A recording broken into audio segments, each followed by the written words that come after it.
ගල්තලාවක් අපූරු ගොවි බිමක් කළ අපූරු මිනිසෙකුගේ කතාවක්. දෙන්න ඉන්න පණිවිඩේ සමාජයට දෙන්න පණිවිඩය අපි පරිසරය රැක ගන්න ඕනේ. මේක අපි ගලක් කොට තමයි මම ස්තිල්ලාම පොඩි ප්‍රමාණයකින් තමයි ඉදම පටන් ගත්තේ. දැනට දැන් අක්කරයකට කිට්ටුව තියෙනවා. දැනට ස්ථීර භෝගයක් තමයි මගේ දැනට තියාගෙන ඉන්නේ හිතේ හදාගන්න ඉස්සරහට. දැනට ඉතින් සාමාන්‍ය වගා කරගෙන යනවා. ඉස්සරහට ස්ථීර භෝගයකට තමයි නැත්තම් මේක හේති පල්ලෙහාට ගියොත් එහෙම අපිට ඉදිරියට අනාගතයේ දරුවෙකුට ඉදමක් නැති වෙන බවට තමයි මට කියන්නේ. ප්‍රමාණය වැඩි. ඒ නිසාම නිකන් ඉන්න ප්‍රමාණයටත් එක්ක වැඩ කරන මිනිස්සු වැඩ කරන්න ඕන. එහෙම පරිසරයක අපූර්ව මිනිසෙක් හොයාගෙන ගියා. ඔහු නමින් සනත් හේමසිරි. හැබැයි සනත් හේමසිරි කියලා කිව්වට බොහෝ දෙනෙක් දන්නේ නැහැ. ඔහු අඳුරන්නේ හුණුගල්ලේ අජිත් කිව්වොත් එහෙම ඕන කෙනෙක් දන්නවා. පුංචි තේ කඩයක් කරන පුංචි මුදලාලි කෙනෙක්.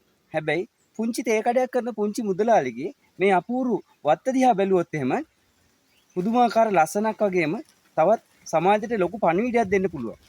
මේ බින්වංගලක පස් නැති පරිසරයක ගල් තලාවක ඔහු කෘත්‍රිමව පස් නිෂ්පාදනය කරලා තමයි මේ පරිසරය හදලා තියෙන්නේ. ඇත්තටම ඔහු මේ සමාජයට වටිනා වූ ආදර්ශවත් වූ චරිතයක්. සහ ඔහු තව කෙනෙකුට දෙයක් උගන්වන සැබෑ ගුරුවරයෙක් කියලා කිව්වොත් නිවැරදි.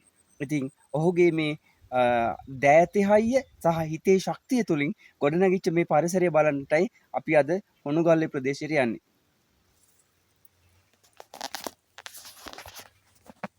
මේ අජිත්ගේ ගොවිපොලේ නැත්නම් ගෙවත්තේ තියෙන අපූරු තවත් එක ශාකයක් අලුතුරු ශාකයක් තමයි මේ දෙලුම්ගහ.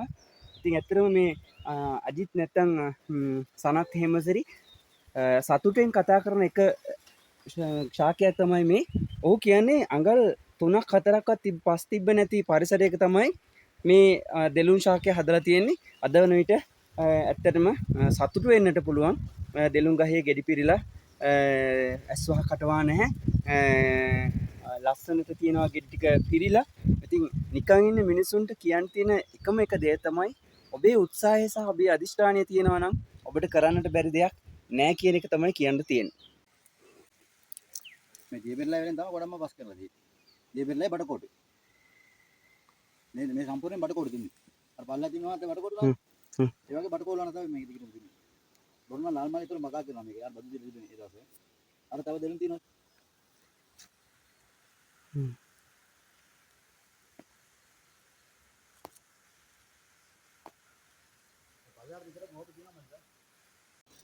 පොඩි ප්‍රමාණයක් තියෙන මදි ඉතින් පස් මල්. ඒ වැඩි. අපි හදාගෙන යනවා ඉතින්. මම හදාගන්න ගමු. ගල කියලා අතරියේ නෑ ඉතින්. මේ සම්පූර්ණයෙන් මේ ඔක්කොම බඩ කොට දෙමු. මේ වගේ ඔක්කොම. අර බල්ලා තියෙන බඩ. ඒ වගේ බඩ දානවා තමයි මේක සම්පූර්ණ අංකල් 8ක් උඩ තමයි මේ දෙලුම් ගහ නිර්මාණය කරේ. දැන් ඒ ගාට තක්නවත පස් තියෙනවා තව හදනවා පස්සේ. මෙතන අලං ගාලා පෙන්වන්න පුළුවන් මට අංකල් දෙක පස්. මඩ සෝදාගත් කල ගොවියා රජකමටත් සුදුසුයයි එදා කියූ කියමන් අදටත් ප්‍රායෝගික ලොවේ පෙන්වන මෙවන් උදාර මිනිසුන්ට තවත් ශක්තියක් වන්නට ඔවුනට අපගේ ආචාර්ය පුද කරමු.